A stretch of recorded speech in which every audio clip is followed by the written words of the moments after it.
Wow, the Browns have already been knocked out of the playoffs. Technically got 0.1%. They wield a different kind of power this week. The opportunity to play spoiler. Every team they face from this point on is vying for a playoff spot. Well, of course, except Cincinnati. Imagine the thrill of the Browns taking the role of the villain and ruining the opponent's chances and turning the momentum of the season upside down with a few well-earned victories. Not only do these wins spoil the rivals team's playoff aspiration, but it'll also validate the decisions made by the front office and the coaching staff. I know a lot of people hate to hear that because they want everyone fired, but proving that this team put together refuses to back down, and they developed a couple of winners. It seems like a daunting task, especially as the Browns step into this week with the 25th toughest strength of schedule. They're up against it with a team with historically struggle with on the road. But as we witnessed last week against the Pittsburgh Steelers, the unpredictable nature of the NFL means anything is possible. As we dive into this week's matchup against the Denver Broncos, we're going to get into these numbers that are daunting and scary. But first, before we dive into this, please follow us on YouTube. Be sure to hit us on X and Facebook, on Instagram. Stay up to date on our latest content as soon as released. Also, follow us on our Discord where you can chat with us live every game. We could talk about the game and what you like and not like about the play calling. Or if you want to trade whatever player, you can let us know right away. The link may be in the comments below. Also, a huge shout out to our incredible partners, CBS Excavating. If you have any excavating needs, don't wait. Give them a call today for an unbeatable quote. And if you're looking to save some money with the new year coming, or maybe save some money so you can buy some Christmas gifts for your wife, just in case you forgot, it's the perfect time to call Doug White from Allstate Insurance to see if he can beat your current insurance policy quotes. So give Doug and CMB Excavating a call. And when you do, let them know that the Bearded Browns have sent you. What is up, Mike? Nothing. I want to get to our first comment right away. I don't know if you see that or not, but I don't Chad, see. Coast to Coast Cleveland said, this show is okay, but not as good without the really handsome guy with the super short beard. But yeah. Sorry. Yeah, Chad is probably on his way going vacation, a holiday. He's on a holiday, literally for the holidays. He's out of the country. Not on the show today. He's out of the country. As you can see, he's not with us. We're manless. But hey, you got the beautiful bearded men with you.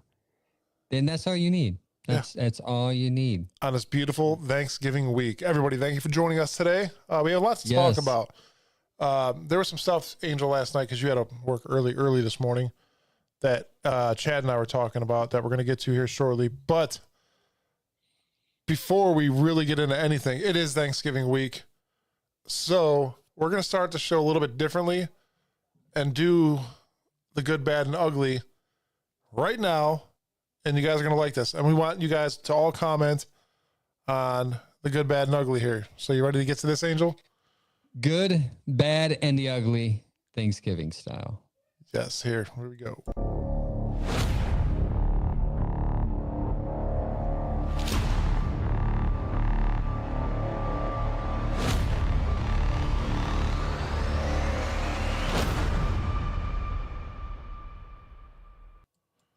So since we already did the good, bad, and the ugly of the Steelers game, which was still a lot of good, this week, the good, the bad, and the ugly is all about Thanksgiving dinner.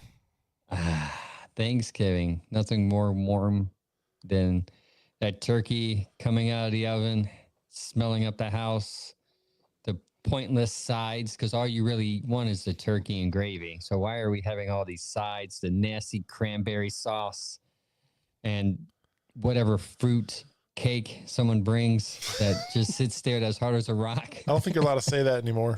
Oh, really? Sorry, we're about to get canceled already. Oh, man. Beautiful. No, let's get into it. The good, bad, and the ugly. All right, I'll go first. The good for me, what has to be on the dinner table on Thanksgiving is, of course, the turkey. But I need some bacon on it. You got to put some bacon on with that turkey. You put some gravy, some stuffing. And, if you want to get a little carb happy, get a little mashed potatoes, and then you could just enjoy it. That's all you need. Facts. That's all you need. I've never done it with the bacon, but I'm not opposed to trying it. So, my bad is an easy bad. This is a layup. If you eat cranberry sauce, there's something wrong with you. Cranberry sauce looks nasty, smells nasty, and no one really eats it. So what? I had this debate with my wife because she's taking the privilege of making it. And she used to make a lot of it, and we used to bring some home. So it was sitting in the refrigerator for 2 weeks until mold grows on it. And I said, why do we make cranberry sauce when only 2 people eat it? And she's like, I promise you I'm going to make a little bit this year. We'll see. We'll see, honey. Remember, 1 can is all you need. You don't need to make enough for an army. Cranberry sauce is the bad for me. Nasty, gross, just nasty. Doesn't make it make sense. And the ugly? The ugly is something that's pointless as far as human consumption is concerned. The corn. Why do humans eat corn? Please, somebody in the chat tell me, if you eat corn, tell me why. I don't understand it. We know that there's no nutritional value to corn. So in some cases, it literally comes just out the same way it goes in. You could just eliminate the middleman and just dump it right in the toilet. Same as for celery. It's a water stick. It's true, but there's no value to corn. You go in and it comes out the same way. It doesn't even break down. It doesn't even form with the thing that comes out of your body. So to me, the ugly, and it's not just on Thanksgiving. If I see someone eating corn on the cob, and I could do corn on the cob once in a while, I have to be in the mood for it. But if someone's eating a bowl of corn, like it's a bowl of cereal, Dude, they're a serial killer. I love corn on the cob. Man, you can't take me away from corn on the cob. It's great. Amazing. So, the good is, and it's weird because as a kid, I never liked ham, but honestly, dude, a good like honey baked ham or a good ham cooked correctly with some good seasoning or whatever, juicy piece of nice thick ham. Amazing. I love thick ham. You love thick ham. He loves thick ham. The bad is everybody else's nitty gritty fingers touching everything and the cranberry sauce. Yeah. So I'm gonna have to go with that. That's gross. And I'm gonna have Wash to your hands. Yes, I'm gonna have to agree with Kyle here. The ugly, the Dallas Cowboys. Yeah, because they play every Thanksgiving. Yeah, you're right. You're right. I do love deviled eggs. Deviled eggs, man. Oh man, my wife just commented. Oh, I love deviled eggs. Deviled eggs. I have to sleep on the couch every Thanksgiving. Yeah, I was gonna say, you're not sleeping in bed with those deviled eggs inside of you. There's no way she's making you sleep in the bed. Let's get to these comments on Facebook real quick. Your wife said yams, ham, and cranberry sauce is yummy. That's not good. That's she's not sleeping a good on combination. the couch. I don't do ham, and cranberry sauce is just gross. Bacon on turkey, Thorell. That's for true. Kyle said the goods, the nap. Nap is when you get watching the Cowboys fill up on the turkey. That's funny. Your wife doesn't like turkey. So her dad harvests turkeys, and we have half of our freezers like filled with one turkey right now, and it's just. I'm not going to talk about that, but yeah, we're gonna move along. Let's move along. All right, let's talk about the game chatter. Hold on, really quick. Gru says, I only like cranberry sauce when you use a little on a leftover sandwich that you make it with turkey and stuffing. No. That sounds horrible. Doesn't it make it soggy? Someone let me know. Does cranberry sauce on a sandwich make your bread soggy? Is it like a weird jelly? Oh, my wife just yelled yes. I heard that. She did say yeah. That is, to me, a soggy sandwich is a nasty sandwich. I'm very picky when it comes to food. I'm a picky eater, and my oldest has got that for me. But if I see a soggy bread, I'm not touching it. Yeah, I can't. I can't do it. It's nasty. Cranberry eaters, crazy.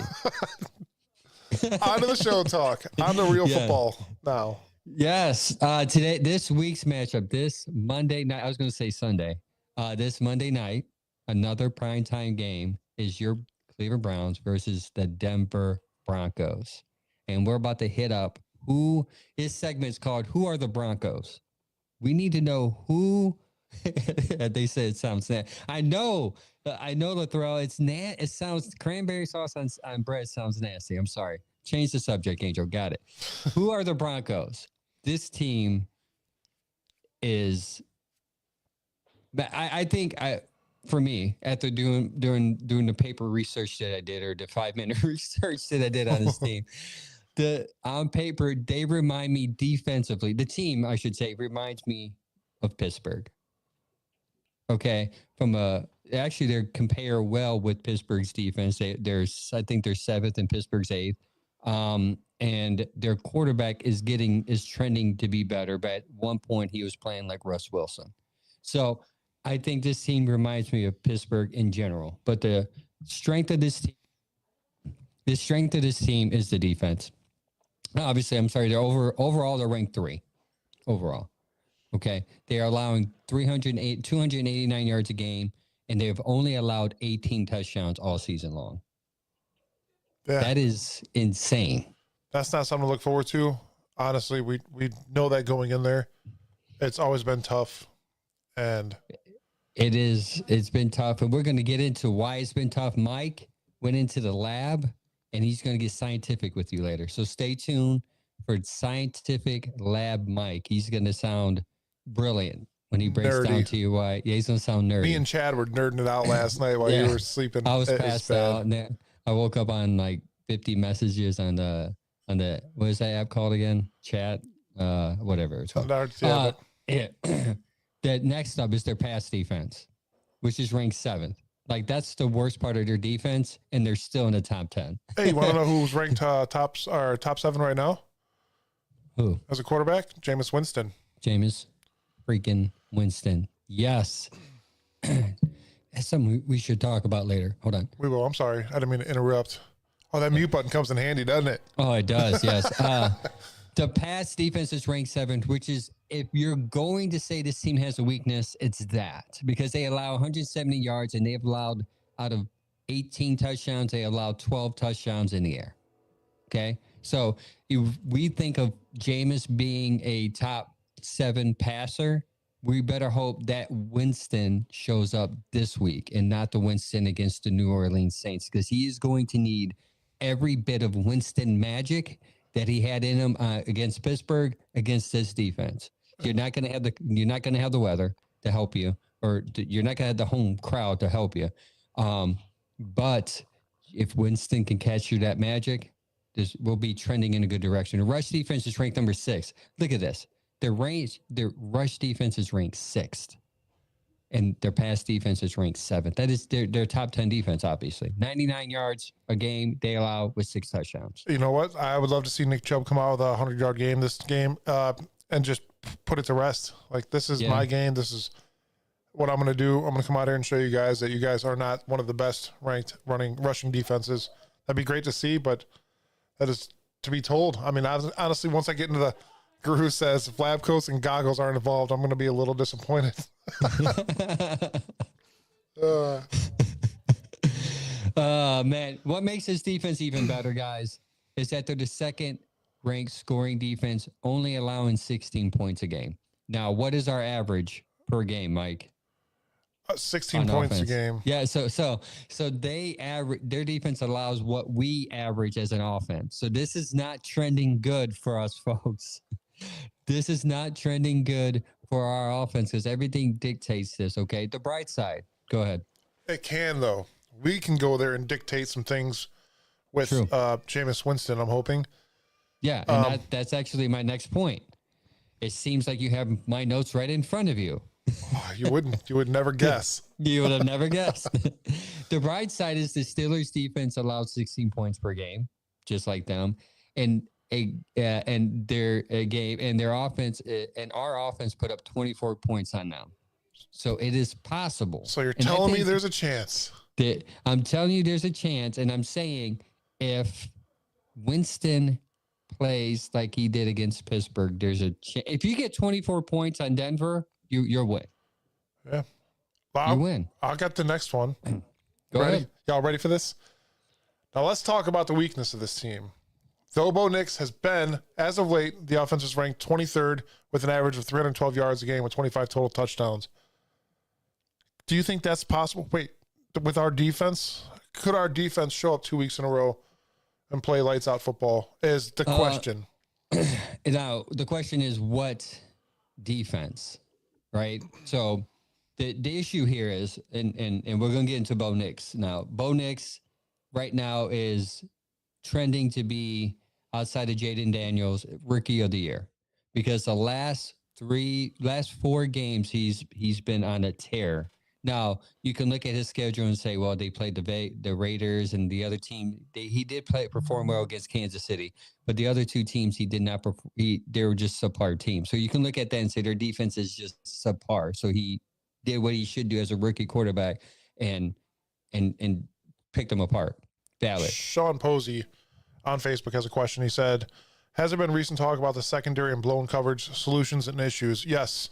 On point. Exactly my point. Thank you, Sean, for pointing that out.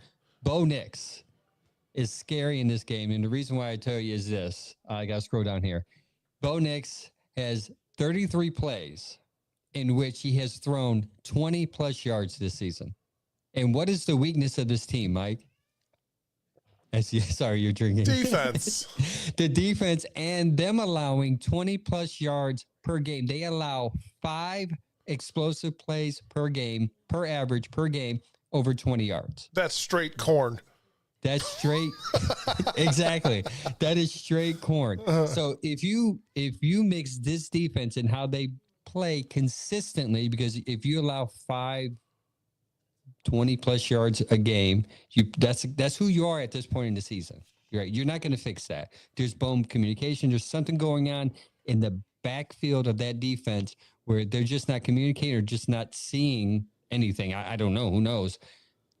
Bo Nix can hit the home run ball on you. So we have to be careful with that. We watched that happen several times this year. Yep. With the defense. Miscommunication this week is not an excuse. It won't be. I'm hoping, I don't know if everybody saw it, but Juan Thornhill did go on live and apologize and said, you will not see that happen again. He didn't, I don't want to say he admitted to being lazy, even though that's what he admitted to being lazy. All right. He said it will not happen again. Although I agree, I think a majority of us agreed that he wouldn't have made the tackle, especially on who he was going after. But at the end of the day, you still don't give up like that. You got to try, man. You got to, for the morale of your team, you have to try. And then for fans not to sit there and say he's given up, you still have to try. So we have a Denver fan in the chat on Facebook. Yeah, I see that. I'm just gonna ignore him. Bo for 3 touchdowns, 33-10. The good guys. Come on, Cameron, get out of here. No, we're glad to have you. Listen. Yeah, they're horses. We're dogs. Yeah. Get out of here. No.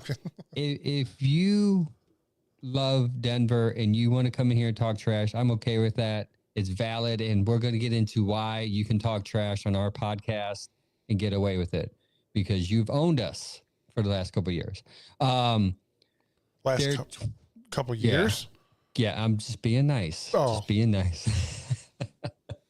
All right, go ahead. Where are we at here? Yeah. The last 3 games, Bo Nix has 8 passes for touchdowns with 8 passing touchdowns, 795 yards, and his QBR rating is 118.3.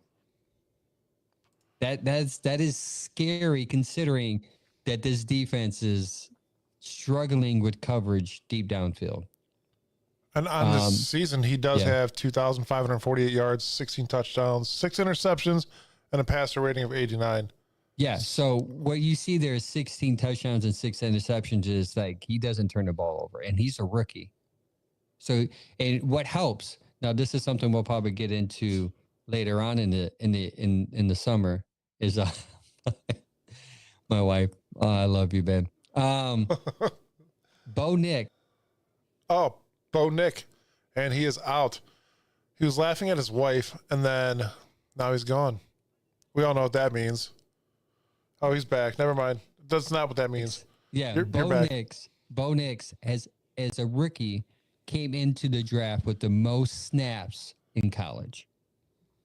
Okay, so that's something to think about when the Browns should be drafting a quarterback. Do you want someone who's like Caleb Williams, who's struggling right now because he had the less snaps?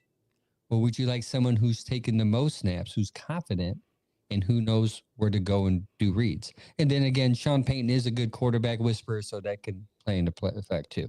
So Next. You're saying that Bo Nix is the X factor for this team the last 3 games. Is the X factor. And with this defense having issues, and we talked about it all year, this is consistent. This isn't going to change, folks. They're horrible on third down. On offense and on defense. And we're going to get into that. Bo Nix is going to torch you on third down if you do not tighten up your coverage on defense. Okay? One thing that worries me about this game is the third down struggles on both offense and defense. You agree? Oh, yeah, for sure. We've watched this Cleveland defense give up big plays, third down every time, it seems, but I'm hoping they can pull their head out of their ass this week and make some big things happen. That'd be really good. Sorry, I was reading a comment. So the Browns' third down defense is, I'm sorry, I didn't write nothing there. Offense. You can just say trash. That's cool. I'm sorry. No, the Browns' third down defense. The offenses against them convert third down 34% of the time when on third down, which is 8th in the league. The problem is, wait, how did I write that? That's weird. The offenses convert third down 34% of the time on third down, which is 8th in the league. But on the road, when the Browns play on the road, they allow 40% on third down with this defense. So the offense converts when they're on the road 40% of the time when they're on third down. They're a horrible third down team. And I don't understand how they gotten worse with this when they've been in the same system, and you would think they have better talent. Fake stats. I'm telling you the truth, man. Darrell's saying I'm putting up fake stats. This is true stats. You can Google it. It's on Google. Yeah. Third down offense. We don't get all our stats off Google, but you can look them up. Yeah, you can go. Yeah, you can look it on. I'll send you the link. Here, the Browns. The Browns' third down offense is ranked 32nd in the league, converting third downs. They have a 20% conversion rate, which has saved our offense this year. Has been fourth down conversion, which is at 46%. Exactly. The Browns' third down offensive rank is 32 in the league. Our offense converts third down only 27% of the time. You know what 32 is, right? 32 is because there's only 32 teams in the league. Dead last. Right. They're dead last. So that means when they're in third down, they're only getting it 27% of the time. Now, there's factors that came into that, and they seem to progressing a little better since there's a different quarterback under center, but that's a different topic for a different day. We did that Saturday, and it blew up in our face. The issue is there's an issue. The average down in distance on third down is this. Oh, you're saying make up some fake stats so we look better. All right. We're going to stop them on 3rd and 28 every time. No, we're not. We're not going to stop them. The issue is, and I'll tell you the issue, and I think everybody will agree with this. If you're watching the games, the problem is the Browns are always on third down and long. They're 3rd and 8. That's their average. Their average on third down is 3rd and 8. You can't do that. Not with the running game. Nick Chubb is still finding his way. Ford, I don't know why they don't give him more touches until Chubb finds his way. I'm not understanding that. But if you're 3rd and 8 and you can't convert, there's a problem here. And I don't know what the issue is. This is just who they are. This is when it's 3rd and 8, you just better hope Winston throws it up and the random tight end catches it at this point. Right. Well, and that's another issue we have to worry about, honestly, is this defense so hyped up after last week's game that they're going to come here with the same mentality and try to win this game. It's huge. It's not huge. It's not going to get us to the playoffs, but I mean, give this team, give the fans something to look forward to. Play some lights out football for 2 games in a row. Let's get a 2-game winning streak. Yeah. Against Pitt, our 3rd down offense was 1 for 10, by the way. 1 for 10. And they converted that last 3rd down in the 4th quarter to make that 1 for 10. And what saved them was the fact they were 4 for 4 on 4th down. Yeah. Oh, yeah. And you're not going to hit every 4th down play.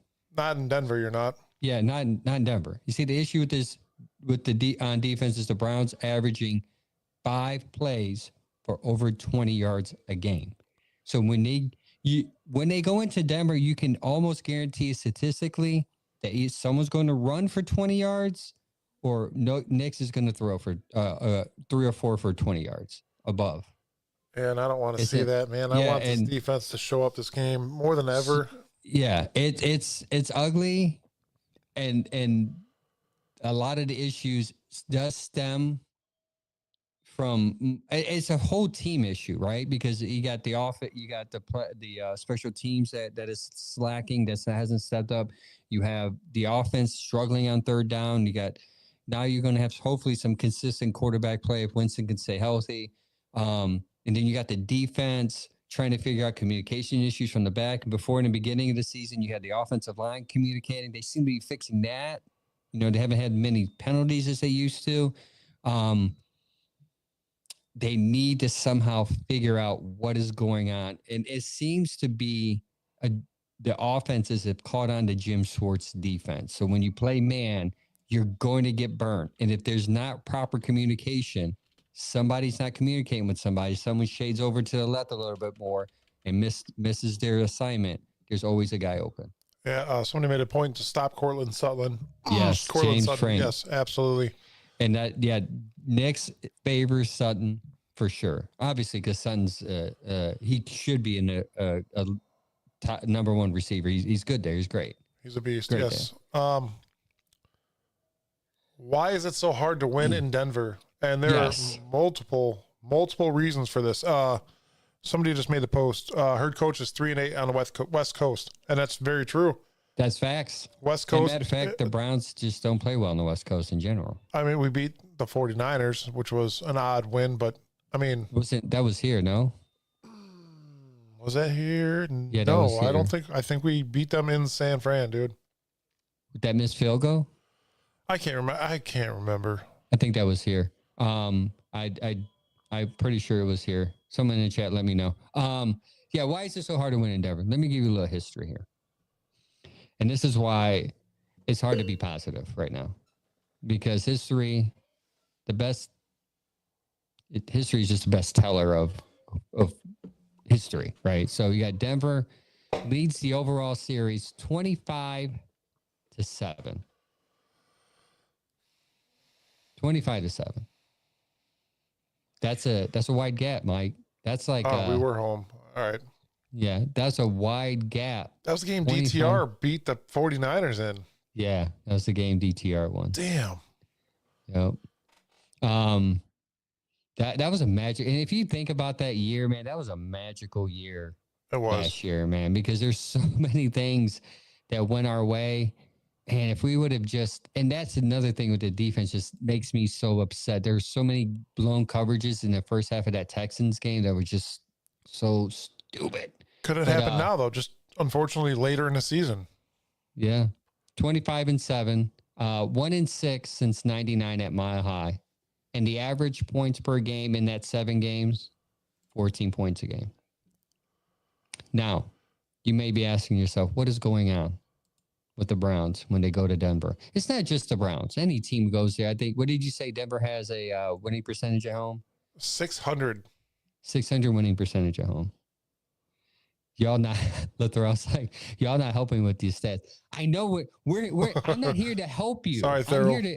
I'm here to give you the truth, right? And I do think, despite all that, the Browns can still win, right? Because again, like I said in the beginning, this team in general, Denver matches up well with Pittsburgh. Everything Pittsburgh is what Denver is, right? You got a good coach, a consistent quarterback that doesn't turn the ball over, a good defense, and yet we still won. We scored 24 points on them. So there's a path to winning. I can't see it here on Tuesday, but by Friday I might be able to see it. Yeah. But Mike will explain why it's hard to win at Denver. So while Bo Nix is from Oregon, his body is kind of already acclimated to the elevation, and the elevation issues going into Mile High Stadium is a real thing. Does anybody want to know why they call it Mile High Stadium? Because it is exactly 5,280 feet above sea level. Just happens to be exact same elevation of the city in Denver where Empower Field is. Sets the stage for the Broncos games. The human body performs differently at elevations, and it has the ability to adapt these changes. Those adaptations take time to occur, and on average, it is 18 days for somebody, just a normal guy, to go to Denver. Say us Ohioans were to go to Denver. It's going to take us 18 days for our bodies to adapt. Think about it. The people that go there from the East Coast over there and try to pull this together in a day or two. I mean, I get why we're not going there. I told Chad yesterday, I'm like, dude, why are we not there already? Let's get adapted to everything that's going on. But yeah, no, we didn't. You would think that we would be there. I mean, that we would have left like right after the Pittsburgh game. You think, but it's Thanksgiving week. But yeah, it is Thanksgiving week. But this adaptation. How bad do you want to win, folks? Yeah. This adaptation affects the body on a biological level. The kidneys produce higher amounts of hormones called, I think it's erythropoietin, something like that, which leads to increased red blood cell production, which carry oxygen in the muscles. Staying hydrated during acclimatization process is also crucial, helping the body adjust more efficiently. After successfully acclimating to that, one who returns to a lower will still have to reap the benefits. They're going to reap the benefits of the increased red blood cell count for up to 2 weeks. So us coming home will be great. This gives the Denver players an additional advantage, even when they play away from Mile High. So this is the reason Lance Armstrong, remember he got busted for putting himself in a machine steroids maybe, but he also got some machine that was helping him adapt to wherever he was going. So when he went there, he was able to just jump in. Another former Patriot, Teddy Bruschi, did not sugarcoat Mile High's effect on his body to perform at a high level. It's real. The Hall of Famer said it affects you. The oxygen you breathe in to your muscles isn't the same. You feel yourself gasping. And that's like, what is Myles Garrett going to do? Because you see him gasping here. I was going to say he has asthma, so that might impact him even more. Right. LeBron James, one of the most conditioned athletes in the world, even conceded how difficult it is to play in Denver. It's a tough place to play, he said. James told the NBA.com in 2013, the altitude is nothing to play with. Former Broncos head coach from 2011 to 2014, John Fox, was adamant about his team's home field advantage, which is, I don't think people really understand it. It's probably the best home field advantage in the NFL, Fox told Denver Broncos. That's why I think their home record is so good. 107-58. I mean, come on. 7th best in the NFL since 2000. 107 to 58 games. There's been people that have almost died. There was a Pittsburgh Steelers player, 2007 at Mile High Stadium. Another interesting biological factor. This could be accounted for the presence of sickle cell anemia and any of the athletes playing at higher elevations. Former Washington and Pittsburgh Steelers cornerback Ryan Clark almost died following that game. After playing in 2005 for Washington, Clark experienced abdominal pain, but it subsided quickly enough for him to sadly his doctors to dismiss it. But 2 years later, when he returned as a Steeler, Clark was severely ill for a month. Wow. Yeah, he had to get his gallbladder and his spleen both surgically removed because of it. Jeez. So that sickle cell anemia is no joke. It runs in a lot of players that don't even know they have it. And I'm sorry, Guru, I did not put on my my vest or my coat, my lab coat, and my goggles for this one, but there's so much that goes into that. Like, honestly, the elevation, I would never have believed it, but even Chad said it when he goes to Colorado or somewhere else and the elevation drops or raises, you could feel that. And that's what I'm worried about, our Browns going down there and doing it. And they even got a field logo that says elevation 5,280. It's insane. Yeah, like, that's bragging about it. That is a huge advantage for them, obviously. And it's just crazy to see the disparity in the win-loss percentage. You got 25-7. That is just insane. You can't even explain. And 1-6 since you've come back as a team since '99.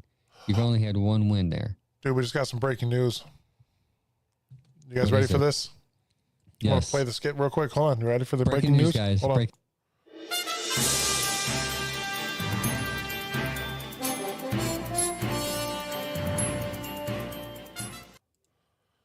You guys are going to hear it here first at 8:07 p.m. You guys ready for this? Insider told us.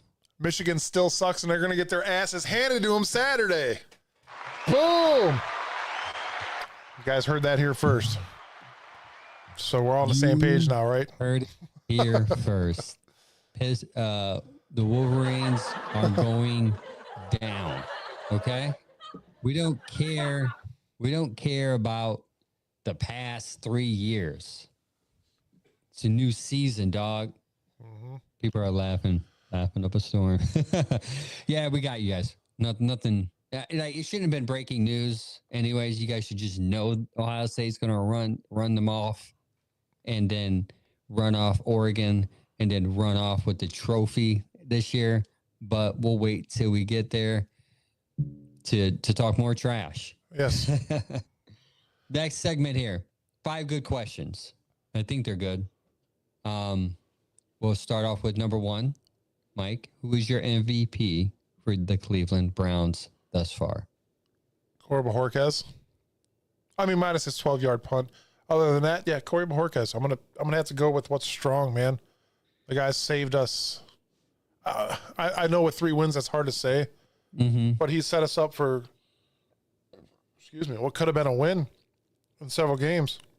Yeah. Put people at the 2-yard line several times. Special teams, Corey Bojorquez, without a doubt. Ward's been showing up, man. Ward is another.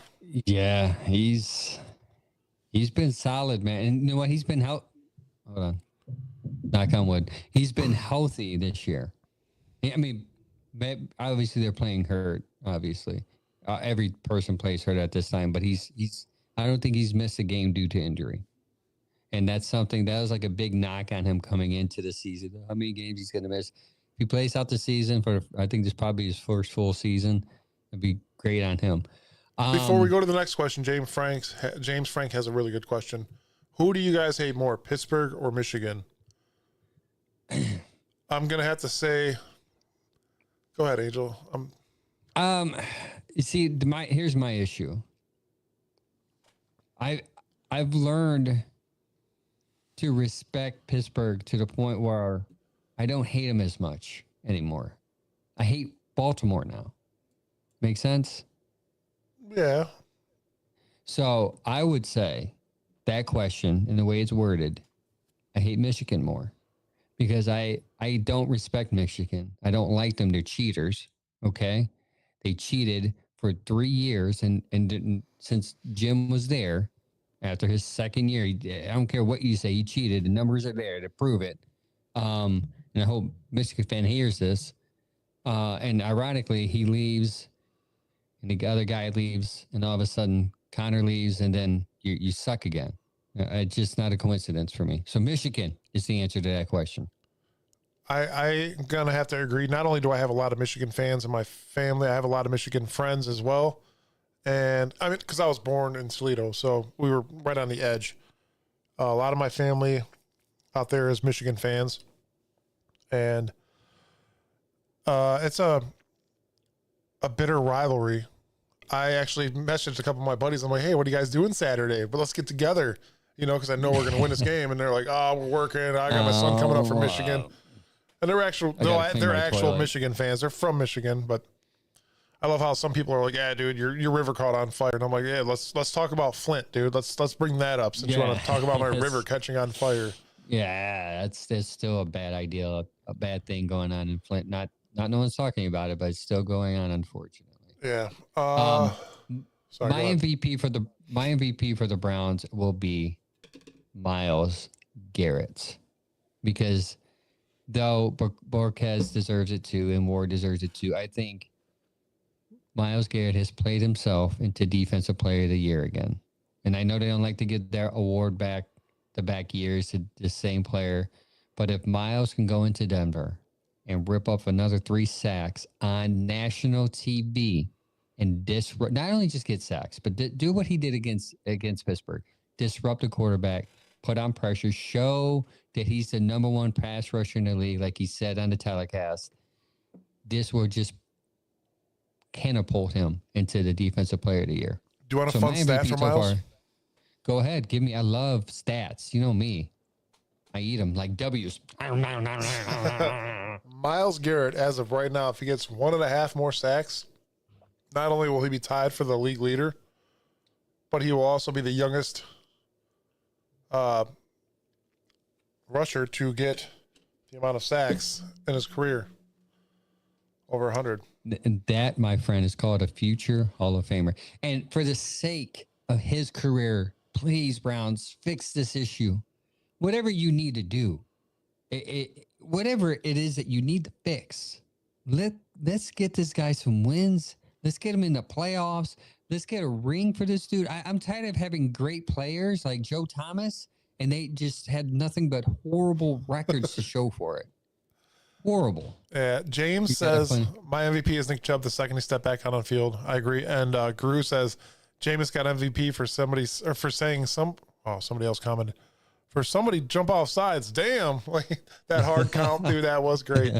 Oh, that was Jameis is. Listen, my wife's pregnant, and we got to know the gender yesterday. And if I was to have a boy. I'm going to name him James Winston. Listen, guys, I don't even know the gender yet. This is what blows. And that was not even a good clue for me at all. Like Amanda gave you good names for a boy, and she was all proud of that. And she wanted to know yesterday. Yeah, I know she did. And the thing is, my wife's like, don't tell nobody because we got to let her family know, my family know, of course. But, of course, you'll be the first person to know, Mike, outside of my family. You might have to message Amanda first, dude. She's like, I know Mike told me to message you first, but I'm excited to reveal that. She's excited. I put a poll up on Facebook, and boys winning by a large margin. So hopefully people don't get disappointed. But anyways, you could have the next Cleveland Browns quarterback, Mr. Ortiz. Either way. I mean, if it's a girl, she can still be a quarterback. Come on, man. There's field goal kickers that are females. I mean, we're not that type of. The Cleveland Browns select Angel Ortiz Jr. Yeah. Yes. Sam said. See, this is my argument for my wife. Like, if it's a boy or girl, you name it Jameson Winston for a girl or Jameis Winston for a boy. Sam says Jasmine Winston. Oh, Jasmine. Yeah, there you go, Jasmine. That's a good take. No, but yeah, I want us to start winning for Myles at this point, because and Batonio, I don't even know who's going to come back. It seems like he might, but hopefully he doesn't retire too soon where he can get him some wins too. It's like you have these great players that you fall in love with, and it's like, for me, that's where I'm at with my fandom. I'm not angry anymore that they lose or they have a bad year. I'm kind of over that. I'm more like, man, we have these players that we fall in love with, like Myles, Chubb, Batonio, and we just can't And they're great. Like Miles is a great player. He's going to go down as one of the best pass rushers in the NFL ever. And he's going to have nothing to show for it unless he leaves this team. And we can't be like that. He's so not going to leave this team. I don't know yeah, if there's any other way to put it. No, like, yeah. There's been people here like Joe Thomas, man. Like even Baker or Johnny Manziel felt bad for him. He's like, man, I had people like I had people like Joe Thomas on my side, an elite player, and couldn't get that guy a Super Bowl. And he's like, that's probably one of my biggest regrets. I had a Pro Bowler, Hall of Fame guy that I couldn't win. All right, question number 2. We experienced this past Thursday night a snow globe effect around the stadium. And it seemed to bring the idea back of why do we need a dome? Even though we have the statistics to show you that this doesn't matter what element you play in, you're going to lose or win, or mainly lose. My question to you, Mike, is why do people seem to hate this dome idea? And if you're in the chat, answer the question. Why do people hate this dome idea? I'll tell you why. Because they saw a big win here in Cleveland against Pittsburgh with we play in the same elements as Pittsburgh does. So I'm not going to sit there and say that, hey, Pittsburgh, or like they said, hey, you guys had the elements on your side. No, you guys playing the same shit. Get out of here, man. Don't do that. Don't. Our record shows that's so the true. Cleveland Browns have an 85 and 121 and 1 tie record at home since 1999. Tell me how the elements help us. I don't think it does at all. I don't think it ever will. You got a lot of these players, we said it last week, coming out of Texas and Georgia. They're not used to playing in this. Jameis Winston, his first snow game, dude. He just won. And with his beautiful speech, that was amazing and it kept everybody heartfelt. This is not what we need. We need a dome. Yeah. 100%. Simple. Yeah, I mean, it's recency bias right now, right? It's like, oh, this is a great moment. Do I need to remind you last year? It was 0 degrees, tons of snow on the field. And the New Orleans Saints, who, by the way, are from Louisiana, and it gets hot down there. I don't know if you ever heard of that place, came up here and whipped your butt in your home stadium. And by the way, it was snowing. So the weather the weather is not going to help you anymore. It's just not. And the excuse is silly to me. And I'm going to push back on that by saying, if you don't think a dome is a good idea, then you're not a good business person. And I don't mean to offend anybody by saying that. It's just the truth. If you think the Haslams want to buy a team and only do 12, 13, 14 events a year, best case, right? Because you'll get a couple, hopefully you can get a AFC championship game here, and hopefully you get a couple concerts in the summer, right? If you think that's what they bought a team for, then you're silly. They're not buying a dome to put your football team in it. They want a dome because they want to make a multiplex. They want revenue. They want Taylor's. Yeah, they want money. Okay? I mean, they're buying it to put a football team in too because. Oh yeah, sure, yeah, sure. That's the main reason, sure. But imagine your favorite. Just imagine your favorite event coming here, and you're going into a dome, and you don't have to worry if it's going to rain. You don't have to worry if the weather it's going to be too hot. It doesn't matter because you're in a dome. It's climate controlled, okay? And not only that, like, let's stop worrying. I agree with you. This whole weather stuff is just so overblown. Like, the reason why they want a dome is because they want events. They want Taylor Swift. They want the next coming artist. We don't want Taylor Swift. Speak for yourself when you say that. No, they do. I don't want Taylor Swift either, but they do. They want those big artists to come in and play at their stadium, sell it out, and guess what? They're going to do other great things there. So it's more of a business decision and not a football decision. So fans, get out of your 1930s and get into the real world. Next question. I got some more good points about the stadium really quick. Do you guys notice, if you were really watching the game, it was a late night game, obviously. The Pittsburgh Steelers started coming back when the snow started falling harder and harder and harder. Yeah. So again, tell me how. Just How to help. Yeah. Yeah. The defense couldn't see. So, I mean, it impacted them just like we said. George Pickens says it helped them. Like, no, it helped you for the third quarter there. James Frank wants Lil Wayne, no Taylor Swift. Lil Wayne, sure. James said if I would have a boy, I would name, he would have such a long name. Miles, Nicholas, Marshall, Gerard, Frank. That's funny. Next question. And this is might be a tough one. Who is the best team in the NFL as of this week? Detroit Lions.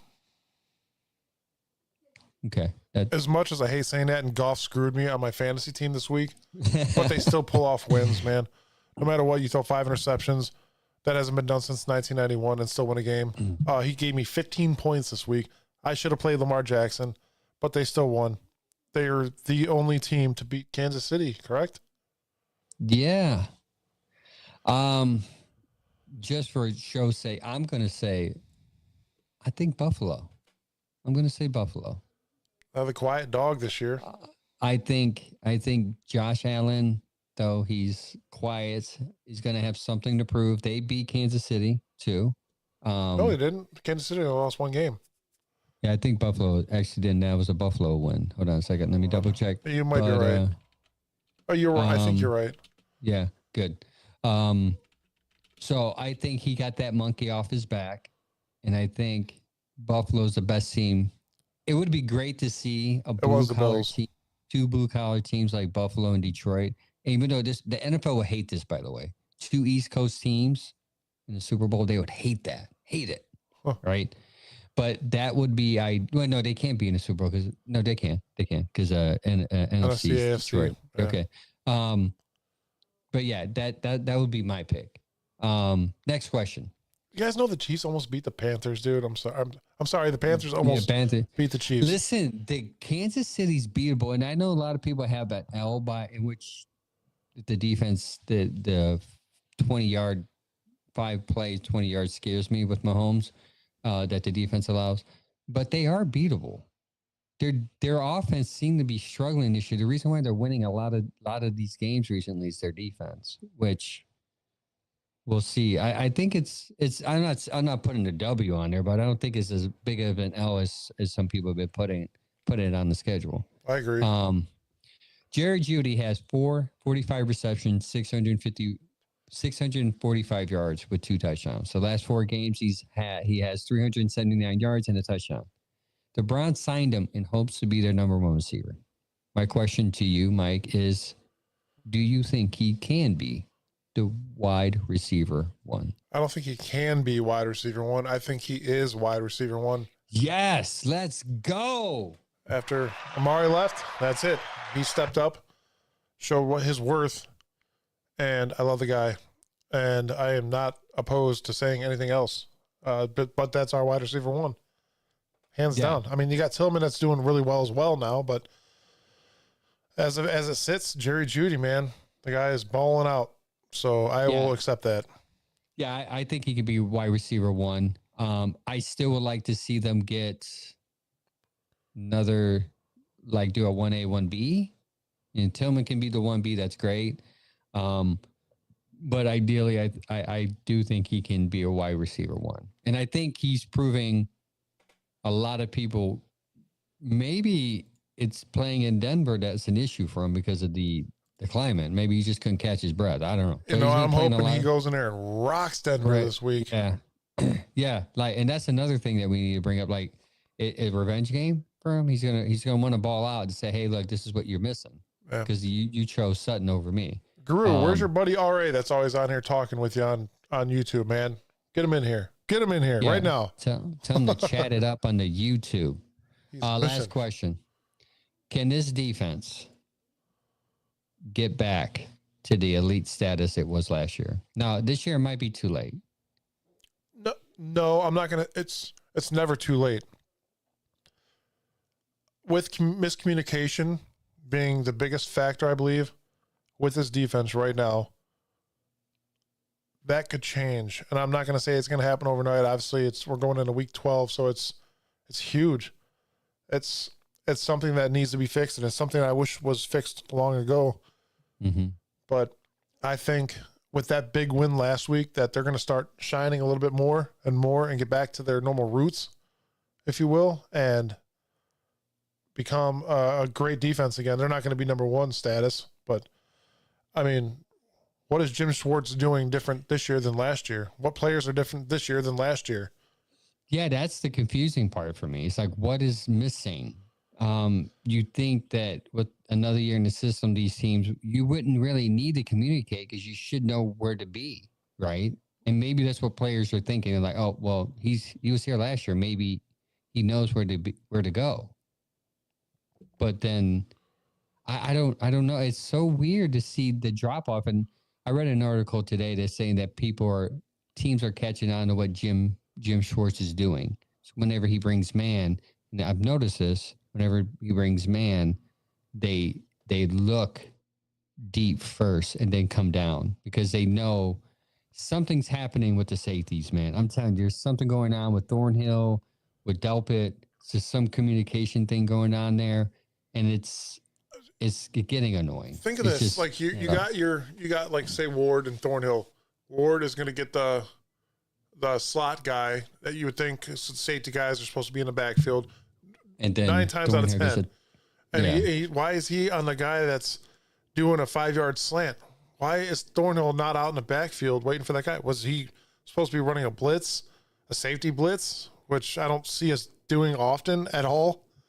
So it's very rare that he does because he normally tries to just rush 4 and then drop people back. I don't know, but I think after this Pittsburgh game, they finally meshed a little bit, and hopefully that turns into this week. Hopefully no fights at the end of the game. James said, do y'all think we can win out against the AFC North opponents? I think so. After watching the last 2 wins, yes. I'm going to say that I think you may lose to Cincy. I would like to split the Battle of Ohio. Yeah, I would too, but I would, for the record, I hope we win them all. But I think we beat Cincy and we beat Baltimore and we lose against Cincinnati. Caruso and has, then you go 4-2 in the division, which is great, by the way. Kevin, everyone's happy with 4-2 in the division. Yeah, Caruso says the safeties need to quit doing synchronized celebrations every time they tie their shoes. Exactly. And I agree. I'm so sick of celebrations. I'm so sick of what you're wearing into the game. I don't care about that. Dress like a normal human being. Walk into this game because you are a losing team right now. And then go out there, and whenever there's a good play, don't celebrate. What they're wearing is normal. Yeah, I know, to them. Yeah, that's what I'm saying. This isn't a fashion show, man. This is the NFL. That's the new NFL, man. Players are coming in, they're wearing designer clothes, and it's probably made by somebody that's going to give them credit, and they're going to post it, tag the clothes designer. It's all about the gram, baby. It's all about the gram. Sean on Facebook posted good parlay for Sunday. Washington -10, Kansas City -10. Vegas and the NFL, another sucker born every day. Hey, Sean, if you want to come on here and give us a good parlay, I mean, I don't bet, but if you want to give our listeners a good parlay, actually, we should write that down. I stopped betting last year. I did. I made a few good bets, but nope. I had a couple of free ones on that app when they first opened up in Ohio, and I sucked every time. I'm like, nope. Dude, I don't even watch basketball all that much, and I won like $150 on a game on a parlay. I'm like, this is awesome, dude. And I'm like, this is how they set you basketball. Up. Right? Yeah. No, don't. I'm sorry, watching basketball every week now. James said Jameis looked like Denzel Washington in Equalizer when he got it up. He did, though, man. Like, dude, seriously. Did you see the slowed down rendition with Christmas music? Oh, yeah. On the NFL films? Yeah, that was beautiful cinematic film artistry. Cruz says the only thing I've seen to win is when I bet is a lighter wallet. that is guaranteed. So yeah, it was incredible, man. Honestly, the guy could speak very well, and this Cleveland fan base has found a new love. It's just like when Joe Flacco was here last year and says, "I feel like a little kid again. I'm having fun. This is what football's about," and that's what I wish this whole team did. The whole team as a whole. Not just one person. And I don't want to sit here and talk about Deshaun Watson all night again, like we did Saturday. But Like that guy's control. he's not a leader. He's not your quarterback. Yeah, I'm going to say it again, Thorell. It's not the quarterback this team needs. He's just, this podcast cannot be convinced otherwise. Yeah, I mean, Angel rolled out on that note. Look at that. Angel said this podcast can't be convinced otherwise and just left the chat. Oh, I said it. Angel has left the chat. He'll be back. But yeah, if anybody disagrees, let me know. I just don't think Deshaun Watson's the guy. I never did. I mean, you got 3 years of pure trash, injury riddled, and the suspension, the money. I don't know what it is. There's so much that could be fixed in this quarterback room. And yes, James, I want to sign Jameis for at least one more year. At least. I don't want to bring another college kid here to die. Angel's back. Yes. I don't know what's going on with Streamlabs today, man. I've been booted off twice. They're gonna get complaints. Been the last 2 weeks. Maybe Anyways. Streamlabs is sick like we are. Yeah. No, but yeah, I look forward to Jameis's pregame speeches every week now. Yeah. And he's been doing the pregame speeches this entire year. It's been Jameis. Yeah. You don't see Deshaun Watson out there hyping his team up at all. And I'm not saying that that's going to be the next best thing, because we see Joe Flacco doing horrible right now, and we wanted him back. That could happen again. But as of right now, we lost 6 games due to Deshaun Watson's poor play. We're going to be a passer. No, we're not. You can't pass the ball, dude. How many passes has he had more than 10 yards? Thorell sent me the video of the Raiders game. 4 passes that went more than 10 yards. I think 4? 3 of them. Yeah, 4. 3 of them got called Yikes. back. He got sacked probably 17 times that game because he tried to scramble. And yeah, we had offensive line issues. I will give him that. We had offensive line issues. But while last year and Cooper dropped a couple touchdowns. That doesn't help either. But my biggest thing is why, when you have a pocket passer that could stay in the pocket, not run around like an idiot, do it with an injured offensive line 2 years in a row. 2 years in a row, you've had 2 quarterbacks throw for 300 plus yards every single game, and you can't throw for 200, dude. Get out of here. Time to go. See ya. Take your money. See ya. You're out, dude. Gone. Bye. I'm not dealing with you for another year. You're going to sit there as a third year. I'm sorry. My wife just looked at me like, calm down. She's like, you're going to sit there. No cranberry sauce later. If you keep Angel said, you ain't getting no cranberry sauce later. She flipped you off. But no, I am so sick. And then there's haters out there that believe this guy is the next best thing for Cleveland. I'm not going to sit here this whole show and talk about it because we're almost out of time. We're actually out of time, but we're going to keep it going. Sean makes a good point. He said the problem was Baker. Kevin and Barry, the owner, should have sat down behind closed doors and worked it out like grown men. Then Watson issue would have never happened. Yeah, we can't do that. As a Browns organization. You know what? That is I've never heard no one say that before, and that's a solid take. It is. Before, as a Browns organization, we can't do it, man, because look at right now, we have JOK out with a neck stinger, but we don't know anything. Our number one defensive player is out, and they can't tell us anything. Give us a sign. Nope. Give us something, dude. I hear, he's going to retire after this year. I don't want to hear that. Give us something. I don't know. Maybe Chad would be more apt to talk to say this, but there is like patient doctor count. They got to be private on something. So that might be why.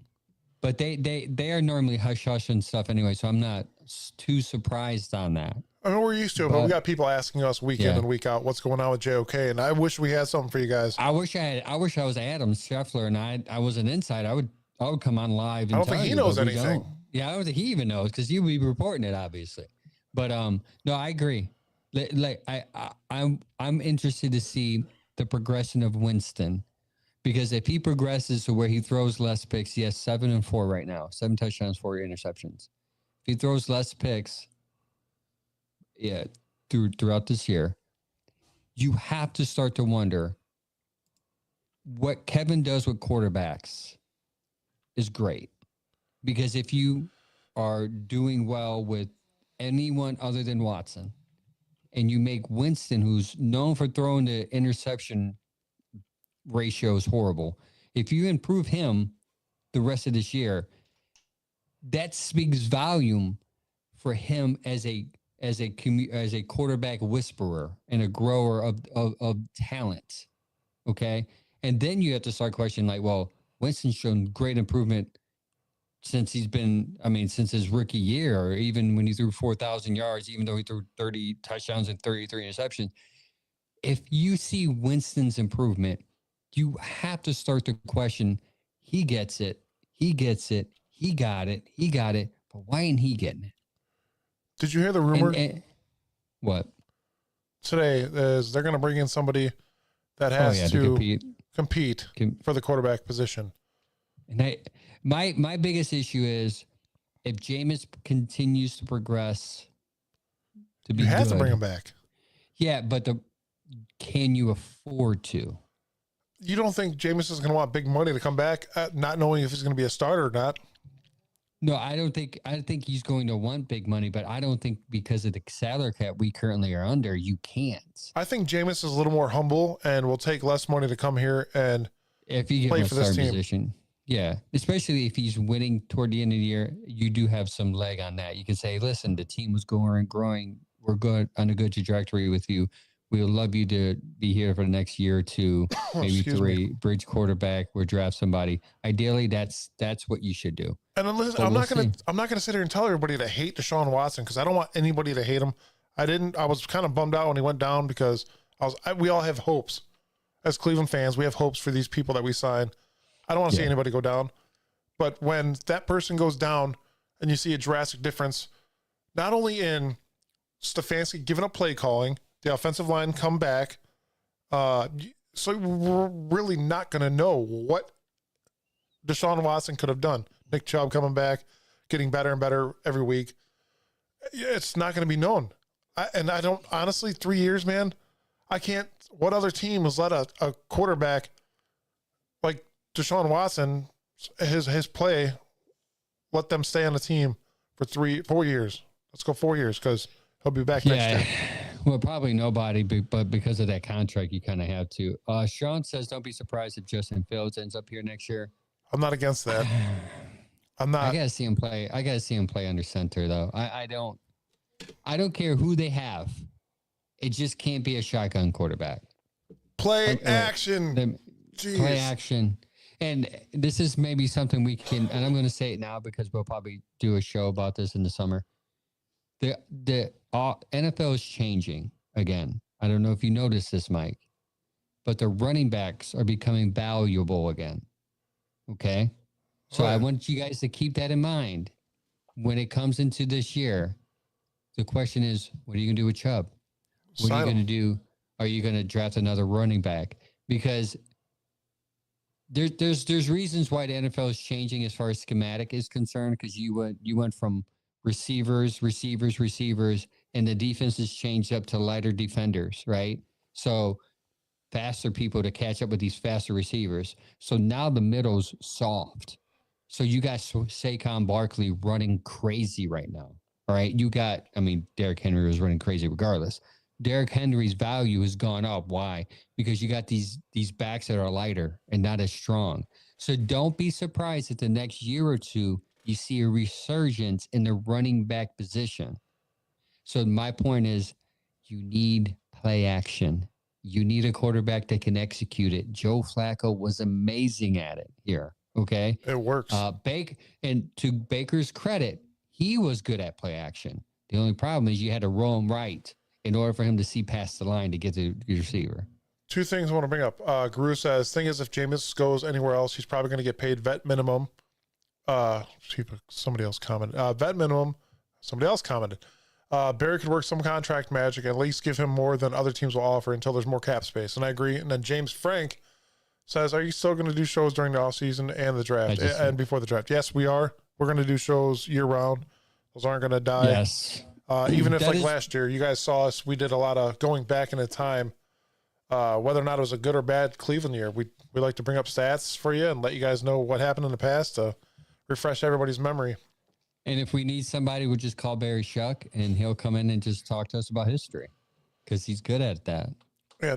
DB94 on YouTube says, "Holy hell, the Browns are 45 million over the cap for next year." But there's certain things that are happening. Like right now, Deshaun Watson, we have insurance on Deshaun Watson, so we're actually gaining some money back.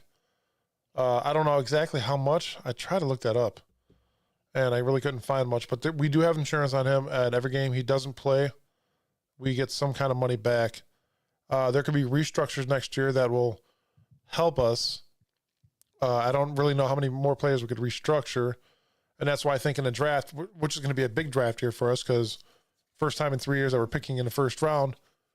I don't say go for a quarterback to bring him here to die, but what do you guys think? I say go after offensive line pieces, defensive players. Yeah. That's what we need to focus on. And we're going to build your team from the line back or the line out. So that does help. Hey, oh yeah, DB is a Bronco fan. Thank you for joining us, buddy. He just popped in on his feed tonight, and he likes the vibes, and he subscribed. Thank you. But yeah, it's. Before we end the show, I want to say it was November 26th of last year that I remember specifically doing a pregame show about the Denver Broncos, and everybody at the time we were 7-3, Broncos were 5-5, and people were like, we're going to win. We're going to win. And me and Mike on this podcast, I was in my lit dining room at the time on the table. And we said, pause. And we gave this history lesson of how the Browns aren't as good in Denver. And everybody called us crazy because Flacco magic is going to come and he's going to take over. I'm sorry, DTR was starting. It didn't work out for us, unfortunately. Right. They ended up losing 29-12 that game. So that's why I'll bring that up to say this, Mike, it's been over years, October, since we started this podcast together. It's been an amazing journey, right? Great journey. It's almost, a year. It's November 26th. It's a year. It's actually November 26th today. They played a game on November 26th. It's been a year and we're growing, man. We got 2,000 plus on Facebook, 500 on X, 100 something on YouTube. So guys, thank you for supporting us this past year and month. We appreciate you watching the feed, commenting more and more each week. Last week, Saturday, our Saturday show went for 4,600 views. And that's like our top show, right? To think about, we started this small thing in what is now my daughter's playroom, right? On a whim. On a whim. Like you just hit me up on Facebook. Hey, you want to do a podcast? I said, you want to be on my podcast? And I'm like, sure.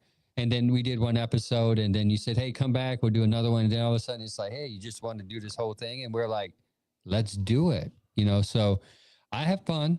This has been a growing thing. How do you subscribe? Not a Facebook event. Sean, if you're here, you pretty much, I think, already just subscribed. Go to our page and hit the like button. Or hit follow. So we're trying, I am currently trying to get a beard company to be an affiliate with the show. We got some news coming soon. We're close, man. I've been efforting this for the last year, and me and Mike's been getting doors slammed in our face. So hopefully this one will open up for us. So there's new great things that are going to happen in 2025 with the show. We're trying to get better, but thank you everybody for viewing this, for listening, for listening to us. And I think we've grown. And I think somewhat what has helped us is Chad. He's organized the show. He said, hey, y'all need to follow notes, and it's helped us grow as people because me and you were just whim. We used to write our own notes on paper. So we've grown. I know. I just appreciate everyone following us, liking our stuff, being silly with us. We're not too serious. But we want to be serious about this team. What made me think about this was I was door dashing on Saturday and I sent you our first episode you have on iTunes. And I was looking for that episode specifically, but I couldn't find it. And I'm like, dang, man. I started off with my phone my phone, and it was my phone basically in my earbuds. I didn't even have a mic. Man, have we come along. Now I have now by the grace of God, we both have the $300 boards. Right. And $3,000 worth of equipment. Yeah, $3,000 worth of equipment. And that's because of we are sowing somewhat of our own, obviously our own money into this because we believe in it, and to see the fruit come out of it a year later. And we're not there yet. We're not saying we arrived, but I'm saying like to see us going from here to like here in the year has been great. And I've been I had fun with it, man. Yes. If you guys want to support us, obviously the likes and subscribes helps. We deeply appreciate that. We do have a merch store where you could get our hats. We have hoodies, we have cups, coffee mugs, everything. And the link below on anything you're looking at. It's in YouTube, it's on X, it's on everything. Spread the word. Bearded Browns podcast. I wore to 3 Browns games this year. Yeah. And I had some dude ask if he could have my hoodie because he likes the logo. Actually, I he bought one on Facebook. He did. Yeah. Yeah, I went on Facebook and I follow groups on Facebook as a podcast group because I share our stuff on there, and I posted our logo, and I got like 50, 60 comments. Your logo is sweet. Your logo is dope. I'm like, and that's all because of Jim Taco, TOCCO, free advertisement here. Jim, what a great guy. Took us under his wing and helped us out like immediately with an awesome logo. I sent him a bootleg AI design, and he was like, "Yeah, dude, let me fix that." And he did. But yeah, Mike. It's been fun, man. It's been a great time. Now we're doing. I don't know if we're going to do Saturday shows on the off season, but we're doing Saturday shows too. Trying to get those views up, trying to get Facebook to notice us, and we get some monetization open up on Facebook and YouTube to help support the show. Again, you can support the show. It's simple, man. Just subscribe on YouTube, X, and Facebook and Instagram. Those are the top 5. If you on any other ones, that's great. But if you can follow us on those and our podcasts on iTunes and Spotify, that helps too. Yeah, our schedule for pregame shows are usually Saturday, DB. Saturday at 10 o'clock in the morning. We usually go live. We have a cup of coffee and talk about what a disappointment the Browns are going to be Monday. Yeah. But this is the thing is, like, we came in with hope last year because we had hope. We had Flacco Magic. So this year we were like, oh, we're going to be even a better team. So we was like, oh, our shows are going to be lit. Now it's like, man, it's depressing. James says his beard is catching up to mine. I just trimmed some off yesterday. I can tell you trimmed a bunch. Yeah, I did. Actually, I did. It was 2 weeks ago. We could say Chad's going through like chemotherapy or something. Yeah. Dang. I should have kept that one to myself. On that note, we're going to close the show. Ohio State beat Michigan, beat that team off north. Oh, one question, Mike. Daniel Jones was released. Who is going to get Daniel? No, I don't want him. Who's going? I know you don't want him. We don't have time to talk about it. Who do you think is going to pick him up? I think the Raiders today. Yeah, because San the Raiders Francisco, need a quarterback. Raiders or San Fran? If he goes to San Fran, he's going to be good because you want to talk about quarterback whispers? Look at Sam Darnold. He sat underneath and back up and look at Sam Darnold. Something changed when he was in San Francisco. The Harbaugh Brother Bowl last week. What coach would you rather have, John or Jim? Neither. I don't know, man. I'm a big Kevin fan, but I love both of those coaches. I'm not gonna lie to you. No, I don't want either of them. You guys stay wherever. I would root against them, but if they're on my team, I would be happy. Nope. And guys, don't forget the Cavs play tomorrow. They can go 18-1. They play against Atlanta. With that being said, until next week. We might do a show Saturday. I don't know. We'll figure that out. You know what? I'm not going to Columbus. Not. So we can do a show Saturday. And if we effort that company, we should go live Saturday and make the announcement. Not only that, we do have the next Pittsburgh game. We're going to do a live feed. We're going to have our buddy Sam Lacavera on here as well. I'm actually going to go to Mike's house at 12 o'clock Sunday, December 8th.